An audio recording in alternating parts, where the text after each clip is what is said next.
Il-festi jġibu magħhom sforzi kbar matul is-sena, sforzi li l-ħu l-aqwa tagħhom hekk kif tersaq il-ġimgħa tal-festa, fejn il-maġġoranza ta' dan ix-xogħol isir minn diversi voluntiera f'diversi jaqdiet f'kull lokalità. U għabek li l-impenn u d-dedikazzjoni ta' dawn il-voluntiera f'diversi jaqdiet bħal każini tal-banda jiġu rikonoxxuti u mejjuna.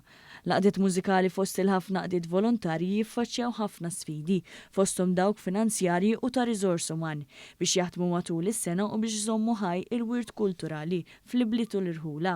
U għalhekk li fl-aħħar 5 snin l-Aġenzija s-Servizzi Ewropej f'Malta għenet lil laqdiet mużikali japplikaw b'suċċess għal madwar 25 proġett fejn dawk li applikaw wettqu proġetti li bihom sebħu u ġeddew il-każini tagħhom imma wkoll xtraw tamir u strumenti li bihom saħħew tradizzjonijiet u l-ħiliet tal-bandisti u l-volontira tagħhom.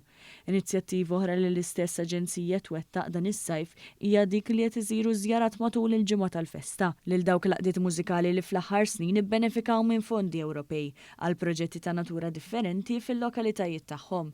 Dwar dan tkellimna mal-kap eżekuttiv tal-Aġenzija Servizzi Ewropej f'Malta, Rodrik Zerafa. Bħalissa qed nagħmlu kampanja ta' informazzjoni bl-isem ta' il-Festa bil-Fondi Ewropej fejn qegħdin induru n-numru ta' każini, jaqdiet mużikali, soċjetajiet mużikali illi dawn ibbenefikaw mill-Fondi Ewropej permezz tal-assistenza ta' Servizzi Ewropej f'Malta u għalhekk għamlu tibdiliet fih dan il-binja tagħhom, tibdiliet fejn tidħol ukoll il-banda tagħhom u għalhekk qegħdin inkomplu naraw kif permezz tal-Fondi Ewropej dawn l-istess qdiet ibbenefikaw.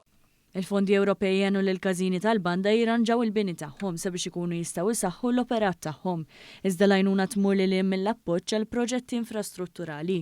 Fil-fatt matul is-snin Sem assistit lil diversi każini tal-banda u waqdiet volontarji bħal laqda każini tal-banda biex jiksbu fondi Ewropej għal proġetti immirati sabiex ikabru l-arfin u l-kuxjenza dwar it-tradizzjonijiet tal-festa Maltija maż-żgħażagħ, fejn anke diversi mużiċisti żgħażagħ Maltin kellhom l-opportunità li jipparteċipaw skambi ma' żgħażagħ barra minn Malta blan li jkabru l-arfin u l-ħolliet mużikali tagħhom. Fost dawk li benefikaw hemm laqda mużikali Belan taż-Żejtun, laqda Banda Żejtun, laqda mużikali San George Martri ta' Ħalqormi, laqda mużikali Sant'Andrija ta' Ħalluqa, kif ukoll laqda mużikali San Giuseppe ta' Ħalaxaq.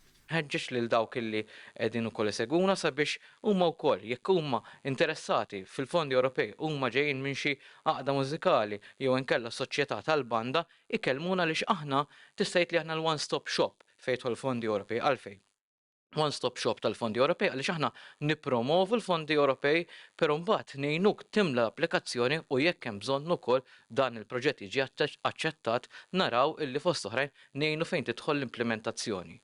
Għal aktar informazzjoni dwar kif il-fondi Ewropej jappoġġjaw diversi inizjattivi tal-każini tal-banda, wieħed jista' jikkuntattja lil Sem fuq sem.gov.mt jew permezz tal-email info.sem@gov.mt jew it-telefon 2779 7300.